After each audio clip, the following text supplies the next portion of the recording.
In this final exercise, we'll execute the queries we created in the previous exercise. On the IntelliShell tab, position your cursor after the third command and click the Execute Statement at Cursor button. The Result tab should show two documents, both containing algol as a contribs value. Notice that the tab is named Shell Output. This is the name assigned to the tab when the raw shell mode button is selected. All results appear here, regardless of the type of query.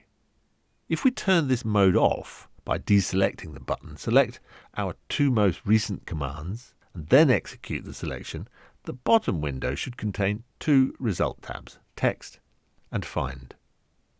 The Text tab displays the message returned by running the Use statement. The Find tab displays the documents returned by running the Find query. IntelliShell names the result tabs based on the type of query. For queries that return document data, IntelliShell often names the tab after the method used within this query. Result tabs in IntelliShell include many of the same features as a collection tab. For example, you can add, edit, or delete documents. You can also view results in tree view, table view, or JSON view. You can even set a number of display properties.